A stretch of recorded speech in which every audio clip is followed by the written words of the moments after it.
Let's move on to things that are also not illegal. Watching things on streaming services and in movie theaters. Not all in streaming services. I know. I was getting there. Not this time. Slow down. There's one brave man out there who will go to the movie theater. I am the one brave man who will go to the theaters. I saw Eternals. I am happy that you supported Kumail. You were more of a man than I am. I know. He's been liking a lot more of my tweets. It's can't be a coincidence. No, I mean, how did you like it? You know what? And it's funny because this is not a well-reviewed movie. If you look at the Rotten Tomatoes, it's the lowest review score. Although it does have a fairly high user review score. Okay. But the cinema score was a B, which apparently is the lowest for any Marvel movie. All the things, a B is bad, I guess. I liked it. I like this movie. I don't know. Maybe because the last real movie I saw before it was Snake Eyes. I don't know. Maybe that's palate cleanse. Yeah, but it's not perfect. Don't get me wrong. I'm not going around saying this. Neither was Snake Eyes. Yeah, saying that it's gonna win Best Picture at the Oscars or anything like that. But as Marvel movies go, I thought it was enjoyable. It's different than what you might expect from a lot of Marvel movies. How is it different? Because to me, it's another. They're all like 2.5 hours, and they have superheroes in them. It's another 2.5 hour movie with superheroes. It definitely could have been an hour and 45 minutes. One critic said that he thought it should have been just like a long TV series. Like it was too short for what it was. But also, like, they couldn't really make it longer and have it be a movie. They could have made this a series. I think they could have, definitely. Only because I think it was 10 Eternals that they, so many focus on. And it's a lot of characters that, honestly, even me, and I consider myself an above average Marvel fan. That's literally what I wouldn't say I'm an expert. I would say above average. I am tangentially familiar with these characters. I know none of these people. Same. And I've read a lot of Marvel comics as well. I know what they look like in the comics. That's basically it. And I know some of their names. That's a lot. And it's funny because like the one costume that I know that I like the best is one of the ones where they change, Makari, who they changed from male to female in the movie. So the costumes. How dare they? Not Makari. Exactly. Does it matter? No, not at all. That's my favorite place to shop other than eBay. It's funny. I tried to look it up to show my son what the original costume was, and it just gave me cheap knockoff Marvel stuff to buy. But I like the helmet. I wish they had like some sort of nod to the silly Jack Kirby crazy helmet, and that does not appear in Nobody knows them. I know. No. And again, it's fine. In many ways, it's a good thing because it allowed the director to do basically whatever she wanted with these characters. And in some cases, she really does. And in some ways, it really pays off. There's the relationship between, Angelina Jolie's character and Gilgamesh, the actor whose name I forget. And I know he's a big star, just not in America. So I apologize for that. But is Kumail topless in this? That's all I want to know. He does not take his shirt off. What? Which is really funny. I know. Do you know? So I read this. There's that great. It was Vulture interview with him, and he said in that interview that whole like intense exercise regime that he did, that was 100% his idea. He took that idea to the producers to get permission to do that. He decided in his mind that if he was going to be a superhero and in this case, like a Pakistani, basically representing, Pakistan, he wanted to be a superhero, and he went through this crazy regime all on his own. And that was him. That was all him, and he's still doing it. He's great. He's great in it. I don't want to spoil it, but he has a very interesting arc in the movie. I think Gemma Chan is great in the movie, but that Thena Gilgamesh relationship I actually thought was the best. Personally, I thought was the best part. I get it. I'm not going to spoil anything. It was just surprising. One of the things that I tweeted about was, Angelina Jolie, who I think very easily could have just phoned in her performance and no one would have said a word otherwise. I do think that she's actually, trying, if that makes sense. Has she ever phoned in a performance? Hackers? I don't know. No, she was good in that. I can't think of any role that I've seen her in where I'm like, oh, she's just here for the paychecks. Like she seems like, especially when she's naked. She's committed. She was. That's what I'm in it. But I give her. I still, give she's credit where credit's due. She's not naked. Oh, I thought you just said she was naked. She's naked in Girl Interrupted, isn't she? It's actually sort of a similar. Anyway, I don't want to get too into it. But and it's good, and it's also one of the things that I thought was kind of interesting about the movies because all the Eternals are different nationalities. Basically, a lot of the characters who normally have it's like Captain Planet. Yes, a lot of these characters who normally have to fake American accents get to use their real accents. So, like Richard Madden and Gemma Chan. People? You have to see the movie. Technically space people. But it's Earth from the future. All the same. Yeah. I like all the same countries in space. Yeah. All the same country in space. You know what? If you saw the movie, I'll see the movie in another 3 months or so. I think a lot of people are waiting. I haven't watched Black Widow. I haven't watched Shang-Chi. Well, you'll be able to watch Shang-Chi this Friday. Well, no, nice. I'm backlogged on. We have to watch Black Widow and Shang-Chi. It's like a good weekend. I don't think you understand like what 5 hours of movies, how that happens in my You could do it. You could do it. It takes 3 or 4 viewings. But I will say that right. I mean, for one movie, for us, I think they dropped the ball in it were the Deviants. Oh, we're still talking about Eternals. Yes, it's eternal. It's an eternal discussion. Right? Is this going for 2.5 hours as well? I could stop because I have the hiccups now. Well, let's talk about it again when we all watch it on Disney Plus. Okay, we'll talk about it later. But I'm glad you liked it. That's good that you liked it, and that makes me want to look forward to watching it. I just burped. Oh, well, you're allowed. I'm not. I don't have a monopoly on that. Verp, is that an Eternal? We're still watching Haunting of Hill House. We're almost done. We have like maybe 1 or 2 episodes left. That show is pretty long. It's very well done. I would recommend it, and I'll talk about it more when we finish it. But I would say you should check that out if you haven't already. And you like scary stuff? What's Ghosts? That sounds scary. No, Ghosts. I've talked about this briefly before. It's a sitcom on CBS. That is scary. Oh my god! And we're still watching. Is there a laugh track? Because that would terrify me. There is not a laugh track. And I was gonna say, Cheapy, if I'm not telling you to watch the whole series. He's not gonna watch this. This is not his thing at all. He needs to watch just one episode. He doesn't listen to what I talk about shows, so he doesn't know what I like. I'm telling you, you would like episode 6. Oh, one episode. There's a specific episode. Is it RoboCop? It is 21 minutes long. Okay. How much like this is my only tease for it. It did make my wife cry. You think I'll like it because it's sad? Yes. I don't want. What are you doing to me? I'm not seeking out sad recommendations. I think you'll like it because it's not even that it's sad. It's just well done, and I think you would appreciate a network sitcom trying to elicit actual emotions on a network sitcom show. Something that really you don't see on TV, on network TV much. And it's mostly table tennis, you're saying? And it's mostly table tennis. The episode's called Pete's Wife. Plays if you only tennis watch one episode, if you only watch one episode, it's Ghost episode 6. Ghost episode 6.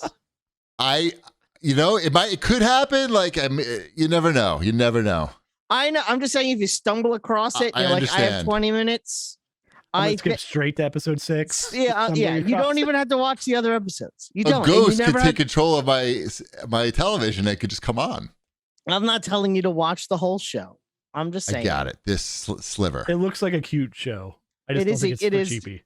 Yeah, generally speaking, it's a cute, light show. And then they did this episode where they were like, "Oh, by the way, it's not always going to be cute and light." It's that 5 to 6 episode thing where everything changes, just like every other show in existence right now. Oh, that's what they're doing now. That's the thing. Every show is that way.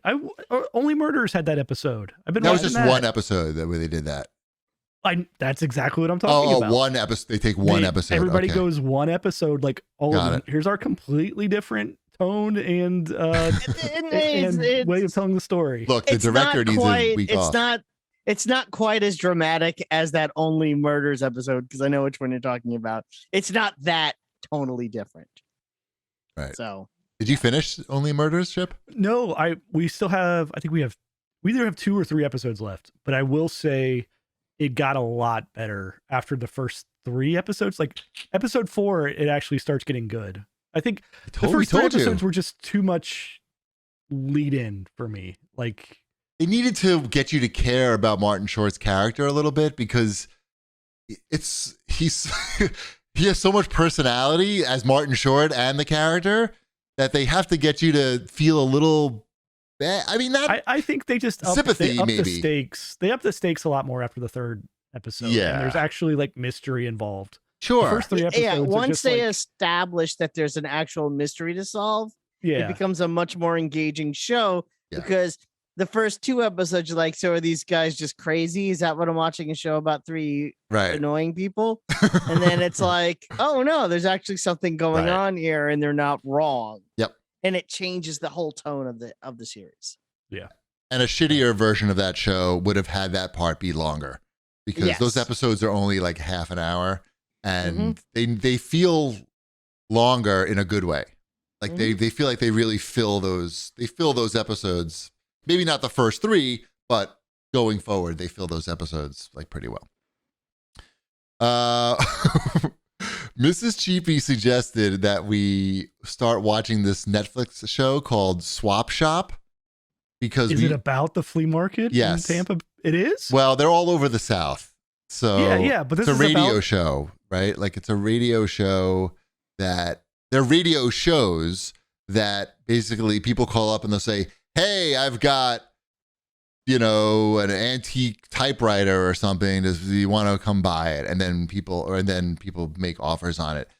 So they're basically trying to go for storage wars. And we used to like that show. But I know Swap Shop from Howard Stern, because they're constantly pranking those radio shows, because they're all over the place, right? All over the South anyway. In the rural South, where people don't know how to use eBay and things like that. They just we know how to use the radio and the telephone, and we're not learning anything else. Anyway, we watched 20 minutes, and it just seemed so fake and produced that we didn't even make 20 minutes. That's crazy. We didn't make 20 minutes, 10 minutes tops, and we noped out. But definitely go on YouTube and type in Swap Shop prank phone calls and listen to Sal and Richard tell people that they woke up in a bathtub in ice and they need to buy a kidney. And what's this documentary that you watched, Wombat? I watched the history of late night. It's a CNN miniseries that they just added to HBO Max. So I watched the first 2 episodes, and so far it's really good. This is a new series? It's a new series. Okay. So it has, it's all updated interviews with people that are, those that are still alive. And it was really interesting. There was a lot about I'm fascinated with TV of the 50s and 60s. And that's when you grew up. Yeah, it's when I grew up. The first 2 episodes is basically 1950 through 1980 in that era of talk show. So I don't know if it's something that you're interested in late night television and how that came to be. When TV started, TV ended at 11 and they just kind of shut it off for you. And we're out of content. That's it. That's it. So long. And then Steve Allen came along, and then he left, and then Jack Parr did it for 5 years, and he was basically the most famous person in the country for 5 years, and I'm sure Shipwreck has never even heard of him. So Jack Parr? Yeah, I've heard of him. Shipwreck knows things. I know things. I didn't watch much late night between the years of 1950 and 1980.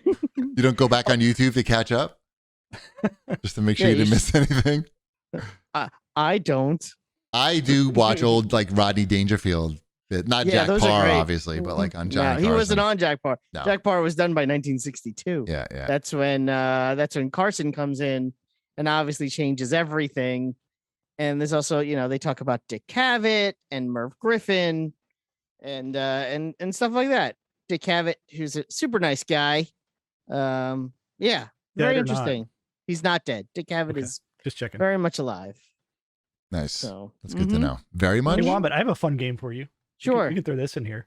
So today I picked up the classic album Blue Chips, the soundtrack on CD. So you bought this on purpose. That I want to make sure of. Of course. How much? I get made fun of for watching a documentary on a service that I already have, but you went out of your way and bought the Blue Chip soundtrack. I just want to make sure. It's got it. I enjoy it. It has Nolte and Shaq larger than the name of the movie. Yep. That's probably what the posters was like, don't you think? I mean, probably. So Wombat, my challenge to you is name one group or song that is on the Blue Chips soundtrack. Have you seen this movie? I have not. Ooh, Cheapy, have you seen this movie? I have not. Can is one of the songs? We'll go back and forth between. We'll give Wombat the first guess. Okay. I will go with is Whoop There It Is by Tag Team on that soundtrack. It is not on this soundtrack. Oh, it's not a bad guess. Okay. I stand by that. Is that song that they used to intro the Chicago Bulls, Sirius, on the soundtrack? It is not. This seems like it's going to be really hard because you guys have not seen this movie at all. Can we get like some genre hints maybe or something? Let's go a couple more. We'll go a couple more, and then I make some hints. Don't look at the chat either, because people are going to start like. Okay, yeah, I won't look at the chat. Yeah, okay, yeah, no problem. Oh, I'm like, because I feel like is there any R. Kelly on there? No R. Kelly. No R. Kelly.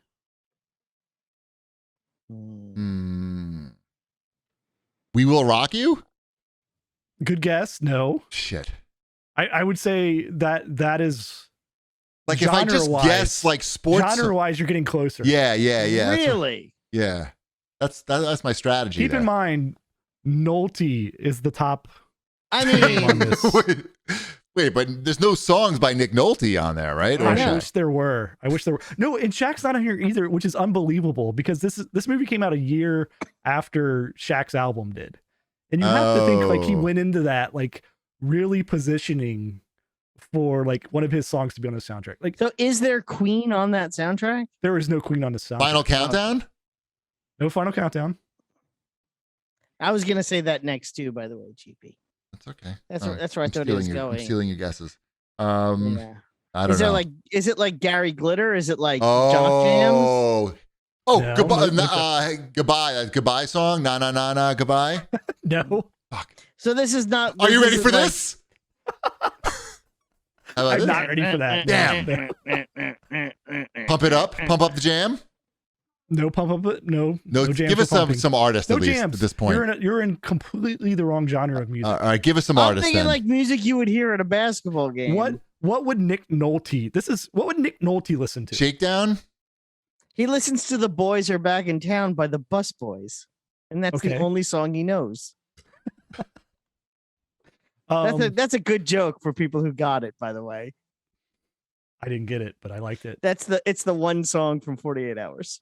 Oh, okay. Got it. I still never saw that.